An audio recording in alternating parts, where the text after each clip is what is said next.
تو بہرحال اس لیے آپ نے نوٹ کے اوپر لکھا ہوا دیکھا ہوگا کہ حامل حیضہ کو مطالبہ پر ادا کیا جائے گا، یہ جملہ لکھتے ہیں کہ جس کے پاس یہ نوٹ ہے اس کی جو اصل چیز ہے وہ جب بھی مطالبہ کرے گا ہم اس کو ادا کریں گے۔ اسی لیے آپ کے ملک کے پاس اگر سونا چاندی جتنا پڑا ہوا ہے آپ اتنے نوٹ چھاپ سکتے ہیں، اگر اس سے زیادہ نوٹ چھاپیں گے تو آپ کی مہنگائی ہو جائے گی، ملک میں مہنگائی ہو جائے گی، یہ سارا افراتفری معاملات ہو جائیں۔ تو اسی لیے جو نقلی نوٹ آ جاتے ہیں یا اسی طرح غلط نوٹ بازار میں آ جاتے ہیں، اس کی وجہ سے یہ ملکی معیشت کو نقصان ہوتا ہے۔ تو اس لیے سود جو ہے وہ سونے چاندی کے ذریعے بھی ہوتا ہے، یا تیسری صورت اجناس ہے، کوئی بھی جنس کے بدلے میں، آٹا آٹے کے بدلے میں، گندم کے بدلے میں، چاول لینے ہیں چاول کے بدلے میں، ٹھیک ہے، اس میں پھر جو ہے وہ ادھار اور زیادتی یہ دونوں چیزیں جائز نہیں۔ تو حدیث شریف میں آتا ہے حضور نے فرمایا ایک جنس کو دوسری جنس کے بدلے میں زیادتی یا ادھار کے ساتھ بیع کرنا یہ حرام ہے۔ مثلا آپ نے کسی کو 10 کلو گندم دی، آپ اس کو کہتے ہیں بھائی جب آپ گندم مجھے واپس کریں گے تو آپ نے 12 کلو واپس کرنی ہے، اب یہ بھی سود ہوگا، لازمی نہیں کہ پیسوں میں سود ہوتا ہے، یہ اجناس میں جنس دی ہے تو اس جنس میں بھی یہ سود ہو جائے گا۔ اگر چاول دیے ہیں کوئی چیز بھی دی ہے، عام طور پر گھروں میں آٹا دیا جاتا ہے، کسی کی چینی ختم ہو جائے آٹا ختم ہو جائے تو بھائی 1 کپ چینی مجھے دے دو، عورتیں لین دین کرتی رہتی ہیں، تو اب کوشش کی جائے جس کپ میں لیا ہے اسی کپ میں دیا جائے، جتنا لیا ہے اتنا دیا جائے، اس میں زیادتی اور کمی نہ کی جائے۔ اور اسی طرح جب آپ کا سودا ہو رہا ہے ان چیزوں میں، ٹھیک ہے، ایک تو زیادتی جائز نہیں ہے، دوسرا ادھار جائز نہیں ہے۔ آپ نے ایک گندم ہے اس کو لینا ہے دوسری گندم کے بدلے میں، تو ایک تو برابر سرابر لیا جائے، دوسرا اسی مجلس میں سودے کو طے کیا جائے۔ تو یہ دونوں چیزیں اجراس میں حضور نے اس حدیث میں فرمائی ہے۔ تو باقی رہی بات یہاں جو اس آیت میں اللہ نے فرمایا کہ سود مرکب نہ لو، اضعافا مضاعفا، ڈبل در ڈبل کر کے سود نہ کھاؤ، یہ کیا چیز ہے؟ یاد رکھیں جس طرح آج کے زمانے میں سود کی شکل چل رہی ہے ویسی ہی حضور کے زمانے میں بھی یہ شکل سود کی چل رہی تھی، اور حضور جب سود حرام ہوا تو حضور علیہ الصلوۃ والسلام نے اعلان فرمایا کہ بھائی آج کے بعد سود حرام ہے، آج کے بعد کوئی سود کا لین دین نہیں، جن کی اصل رقم پڑی ہوئی ہے وہ اصل رقم واپس کریں، باقی اس کے اوپر جو نفع ہے جس کو سود کہتے ہیں وہ اب جائز نہیں ہے۔ اور میں سب سے پہلے میں محمد اپنے چچا حضرت عباس کا سود سب سے پہلے معاف کرتا ہوں۔ اور یاد رکھیں کہ حضرت عباس رضی اللہ تعالیٰ عنہ اتنے بڑے دولت مند تھے کہ ان کا کروڑوں روپیہ جو تھا یہ سود پر چل رہا تھا، تو کروڑوں روپے علماء نے لکھا ہے، تو یعنی اتنی رقم ان کی سود پر تھی، اور اس کا سود کتنا بنتا ہوگا۔ تو حضور نے سب سے پہلے اپنے قریبی رشتہ داروں سے ابتدا کی، فرمایا بھائی یہ سود سب حرام ہے، میں اپنے چچا کا سب سے پہلے سود معاف کرتا ہوں، اس کے بعد سب سود منع، آج کے بعد سود نہیں۔ تو یہ ظلم کیا ہوتا تھا، یہ جو سود مرکب تھا یہ سود مرکب چلتا تھا۔ اچھا سود مرکب کیا تھا کہ مثال کے طور پر کوئی رقم کسی خاص مدت کے لیے سود پر لی جاتی تھی، مثال کے طور پر میں کسی کو 2 لاکھ روپیہ دیتا ہوں 1 سال پر، یہ 1 سال مدت پر سود کی رقم دے دی کہ بھائی تم نے 2 لاکھ پر مجھے 10,000 روپیہ ماہانہ سود دینا ہے یا 5,000 روپے جو بھی طے ہو گیا، یہ آپ نے مجھے رقم ہر مہینے دینی ہے، اور یہ 1 سال کے لیے، 1 سال بعد آپ نے مجھے اصل رقم واپس کر دینی ہے، اس کے بعد یہ معاملہ نہیں ہوگا۔ اب مقررہ مدت میں وہ آدمی اب 1 سال بعد وہ بیچارہ ویسے ہی 10, 12, 15,000 روپیہ مہینے کا کما رہا ہے، تو اب وہ 5,000 روپیہ یہ بھی مہینے کا دے رہا ہے، اب وہ اصل رقم سال بعد کہاں سے دے گا؟ 2 لاکھ روپیہ کیسے واپس کرے گا؟ وہ تو نہیں کر سکتا۔ اب یہ سود دیتے دیتے دیتے جو ہے 1 سال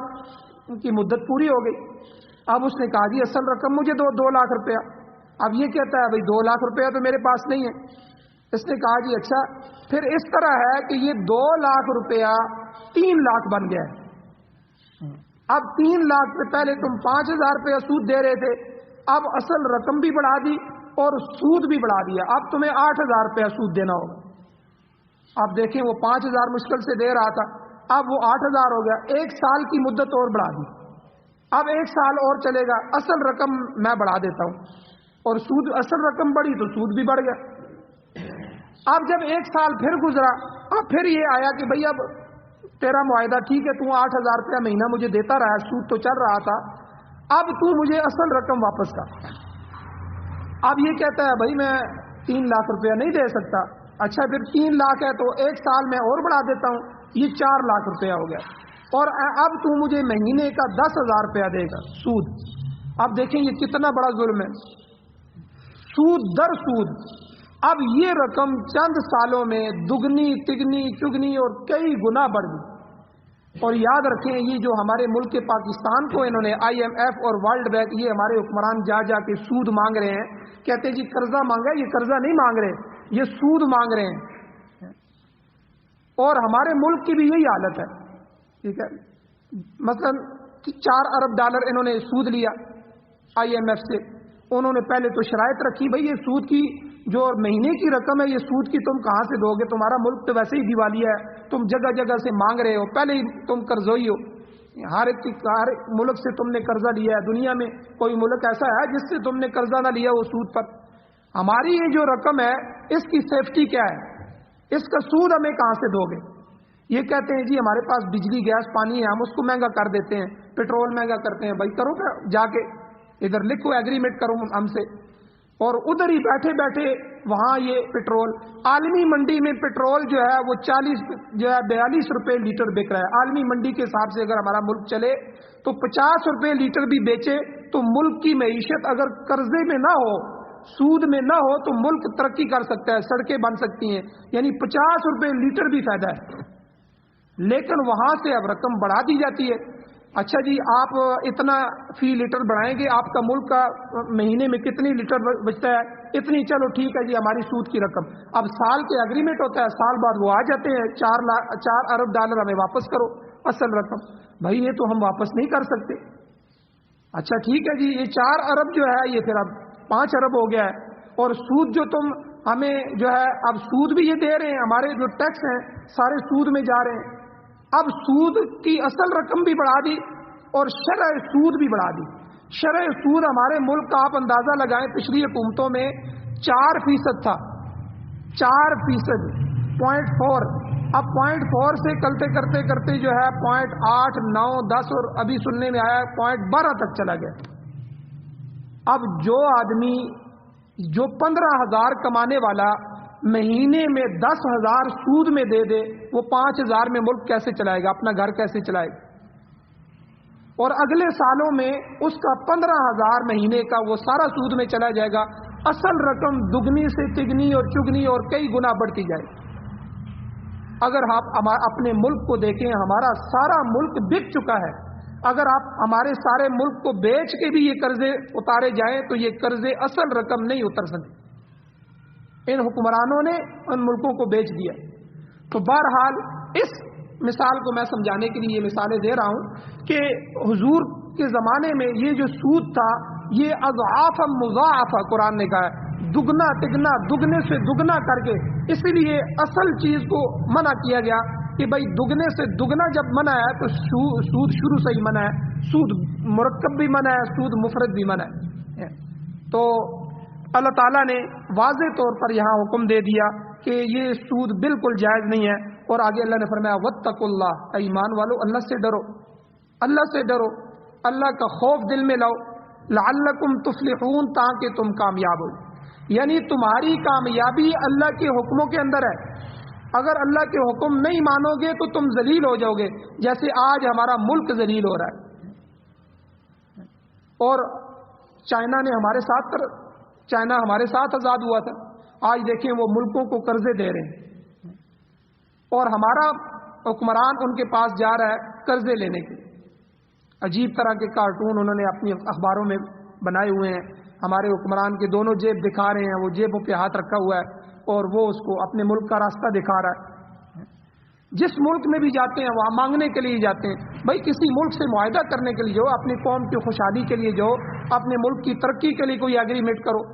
اپنے ملک کی عوام کو بھی تم نے لوٹا ہوا ہے، ان کے اوپر بھی قرضے در قرضے ہیں، اور ان کے معاملات بھی خراب کیے ہوئے ہیں، اور باہر سے بھی ملک کو ذلت کے اندر ڈالا ہوا ہے۔ اور ہر حاکم کی، چاہے وہ ایم پی اے ہو، ایم این اے ہو، وزیر ہو، اس کے کئی ملکوں کی نیشنلٹی ہے، یہ بات یاد رکھیں۔ وہ سعودیہ کا بھی شہری بنا ہوا ہے، وہ یورپ کا بھی شہری بنا ہوا، کئی ملکوں کی نیشنلٹی ہے۔ ملک جس دن ڈوبے گا اسی دن سے یہ جہاز بھر کے یہ اس ملک سے بھاگ جائیں گے۔ نہ یہ ملک کے وفادار ہیں، نہ یہ عوام کے وفادار۔ اس لیے ہم آپ کو کہتے ہیں علماء کو لے کے آؤ، ٹھیک ہے، علماء کو آگے لے کے آؤ، نیک لوگوں کو لے کے آؤ جو تمہارے خیر خواہ ہوں، جو ملک کے خیر خواہ ہوں، جو اسلام اور دین کے خیر خواہ ہوں۔ تو اللہ تعالیٰ نے یہاں ایمان والوں کو کہا کہ واتقوا اللہ، اللہ کا ڈر پیدا کرو، اللہ سے ڈرو، لعلکم تفلحون، تاکہ تم کامیاب ہو جاؤ۔ تو یہاں اللہ تعالیٰ نے سخت منع فرمایا۔ اب دیکھیں کہ یہ جو نعرہ لگاتی ہیں نا عورتیں ہمارے ملک میں، ابھی آگے آ رہا ہے پھر ویلنٹائن ڈے، کہ وہ جو ہے جوڑے ایک دوسرے کو پھول دیتے ہیں، بے حیائی کا عالمی دن آ رہا ہے۔ اب اس میں جو ہے یہ پلے کارڈ اٹھائی ہوئی عورتیں آئیں گی اور اس میں لکھا ہوگا ہمارا جسم ہماری مرضی۔ اب میرا جسم ہے، یاد رکھیں یہ جسم ہمارا نہیں ہے، یہ جسم اللہ کا ہے، یہ اس ذات کا جسم ہے، اس لیے اس پر مرضی بھی ہماری نہیں ہے۔ اگر اس جسم پر ہماری مرضی ہوتی، یہ جسم ہمارا ہوتا، تو کوئی آدمی بوڑھا ہونے کے لیے تیار نہیں ہے تو یہ جسم کے اوپر جھریاں نہ پڑتی، ہمارے دانت نہ گرتے، ہمارے سیاہ بال سفید نہ ہوتے۔ جب یہ ہمارا ہی نہیں ہے، ہمارا ہوتا تو ہم اس کو اپنے اختیار سے، کوئی کسی پر موت طاری نہ ہوتی۔ تو جب مر رہے ہیں تو اس کا مطلب ہے ہمارا اختیار ہی نہیں ہے، بوڑھے ہو رہے ہیں اس کا مطلب ہے ہم جوان رہنا چاہتے ہیں، جوان ہی نہیں رہ پا رہے۔ تو اس کا پتہ چلا کہ یہ کسی اور کی ملکیت ہے۔ اس لیے یاد رکھیں شریعت نے خودکشی کو حرام کیا ہے کہ آپ اپنے آپ کو قتل نہیں کر سکتے، یہ جسم آپ کا ہے ہی نہیں، آپ کس طرح اپنے آپ کو مار سکتے ہیں؟ اس لیے اس کو حرام موت کہا ہے۔ اور اسی لیے جسم پر کھدوانا، یہ نام کھدوا لیا، یہ جسم پر پختہ،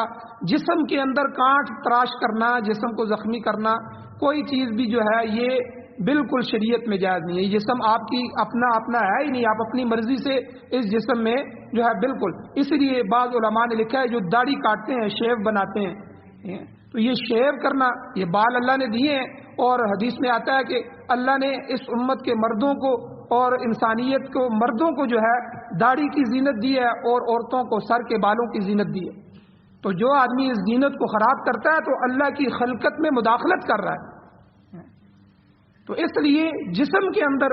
یہ بعض لوگ کہتے ہیں جی میں مر جاؤں تو میری آنکھیں ڈونیٹ کر دیں، کسی کو دے دیں، اور میں مر جاؤں تو میرے گردے کسی کو دے دیں۔ یاد رکھیں یہ شرعاً اس کی اجازت نہیں ہے، یہ کوئی نیکی کا کام نہیں ہے۔ قیامت کے دن اگر وہ آدمی جنت میں بھی چلا جائے گا تو ان اعضاء سے معذور ہوگا، کیونکہ اللہ کہیں گے کہ جو میں نے تمہیں دیا تھا، میری امانت تھی، تمہیں اختیار ہی نہیں تھا کہ کسی کو دینے۔ تو اسی لیے علماء نے یہ شرعاً، فقہاء نے یہ مسئلے لکھے ہیں کہ آپریشن کرتے ہوئے جسم کو کاٹنا جائز ہے کہ نہیں جائز ہے۔ بھائی مجبوری ہے، مجبوری میں جائز ہے۔ ایک آدمی کا خون نکال کے دوسرے آدمی کی جان بچانے کے لیے دینا جائز ہے کہ نہیں ہے، اس پر مسائل لکھے ہیں۔ جو ہے اصل میں یہ جائز نہیں ہے انسان میں، لیکن چونکہ مجبوری ہے، عذر ہے، عذر میں پھر فقہاء نے اجازت دی ہے۔ تو اگر واقعی کسی کی جان آپ کے خون سے بچ سکتی ہے، آپ صحت مند ہیں، تو آپ اس کو خون دے سکتے ہیں، کیونکہ وہ اس کی جان ہے، جان کی قیمت اللہ کے ہاں بہت بڑی ہے۔ تو اب یہ کہتے ہیں جی اچھا وہ عورتیں تو کارڈ اٹھا کے آتی ہیں کہ وہ کہتی ہیں جی میرا جسم میری مرضی ہے، اور ہم بغیر کارڈ کے کہتے ہیں۔ اب یہاں دیکھیں ہم اگر سود کا معاملہ کر رہے ہیں، کہتے ہیں جی تجارت ہے، میری مرضی، میری تجارت میری مرضی، ہم کارڈ تو نہیں اٹھاتے لیکن ہم کہتے ہیں۔ اب شادی آ گئی، شادی میں ہم کہتے ہیں بھائی اللہ اور رسول کو دیکھو، کہتے ہیں نہیں جی میری شادی میری مرضی، یہ تو ہم بھی کہتے ہیں۔ صرف وہ عورتیں بدنام ہو گئی ہیں کہ وہ کارڈ اٹھا کے آتی ہیں کہ میرا جسم میری مرضی، ورنہ ہم بھی اپنی زندگی میں دیکھیں، ہم اللہ کے سامنے آ جاتے ہیں، دین کے سامنے آ جاتے ہیں، جب تجارت ہو، معیشت ہو، یا کوئی بھی مسئلہ آئے، ہم کہتے ہیں جی میرا گھر ہے، میرا گھر ہے، میری مرضی چلے گی، میرے بچے کی شادی ہے، میں اپنی مرضی سے کروں گا۔ بھائی کبھی یہ تو دیکھا ہے کہ میں اللہ اور اللہ کے رسول کی مرضی سے کروں گا، قرآن اور شریعت کی مرضی سے یہ کروں گا؟ غمی آئی تو میری مرضی نہیں چلے گی، میری خواہشات، میری رسمیں، میری بدعات نہیں چلیں گی، بلکہ میں اللہ اور اللہ کے رسول سے پوچھوں گا کہ میں یہاں کیا کروں۔ تو اس لیے میرے بھائیو یہاں اللہ تعالیٰ نے واضح طور پر منع فرما دیا کہ اے ایمان والو لا تأکلوا الربا اضعافا مضاعفا، سود ڈبل در ڈبل کر کے، دگنا تگنا کر کے نہ کھاؤ۔ اس کی تفصیل بھی میں نے بتا دی ہے۔ ابھی پچھلے سال چوک میں ایک چنے والا تھا، چنا فروش، ٹھیک ہے، ہمیں پتہ ہی نہیں تھا، ہم تو سمجھتے کہ اس کی بڑی ریڑھی چل رہی ہے، خوشحال تھا، پیچھے اس نے سود لیا ہوا تھا۔ اب اس کا سود اسی طرح جو ہے ہمارے ٹیکسلے میں سودی بہت ہے، تو اب لوگ جو ہے وہ گھروں میں محلوں میں بھی سود دیتے ہیں۔ اب وہ پیچھے اس نے سود لیا اور وہ سود اسی طرح اس کا بڑھتا بڑھتا بڑھتا بالکل اس کی جتنی آمدنی ہوتی تھی، آمدنی بہت ہوتی تھی، وہ ساری سود میں جا رہی تھی، آخر اس نے خودکشی کر لی۔ ہمارے جاننے والا تھا، بڑا اچھا۔ تو اسی طرح یعنی یہ اس کا انجام برا ہوتا ہے۔ اللہ تعالیٰ سے دعا ہے اللہ ہمیں عمل کی توفیق عطا فرمائے، آمین۔ الحمدللہ رب العالمین والعاقبۃ للمتقین والصلاۃ والسلام علی رسولہ النبی الامی الکریم۔ یا اللہ ہماری کمیوں کوتاہیوں کو معاف فرمائیے، درگزر فرمائیے۔ یا اللہ جو چیزیں آپ نے حرام کی ہیں یا اللہ ان میں ہمارا فائدہ ہے، چاہے ہمیں نظر آئے نہ آئے، یا اللہ آپ کی بے شمار حکمتیں ہیں۔ یا اللہ سود کو جو حرام کیا ہے، یا اللہ یہ حرام قطعی ہے، یا اللہ اس سے ہمیں، ہماری اولادوں کو، نسلوں کو محفوظ فرما۔ یا اللہ سارے ملک پاکستان کے عوام کو، پوری دنیا کے مسلمانوں کو، امت مسلمہ کو یا اللہ لعنت سے پاک فرمائیے، اس سے محفوظ فرمائیے۔ یا اللہ قرآن و سنت کو سننے، سمجھنے، عمل کرنے کی توفیق عطا فرمائیے۔ یا اللہ سعادت والی زندگی اور شہادت والی موت نصیب فرمائیے۔ یا اللہ قرآن و سنت والی حکومتیں نصیب فرمائیے۔ نیک صالح لوگ جو آپ سے ڈرنے والے ہوں، تہجد گزار ہوں، یا اللہ اس امت کے مخلص ہوں، ایسے لوگوں کی قیادت ہمیں نصیب فرمائیے۔ امارت اسلامیہ شریعہ، خلافت عثمانیہ جیسی خلافت، یا اللہ خلافت راشدہ جیسی خلافت ہمیں نصیب فرمائیے۔ یا اللہ جو بیمار ہیں ان کو شفا عطا فرمائیے، جو ایمان کی حالت سے اس دنیا سے جا چکے ہیں یا اللہ ان سب کی بخشش فرمائیے۔ صلی اللہ تعالی علی خیر خلقہ محمد و آلہ و اصحابہ اجمعین برحمتک یا ارحم الراحمین۔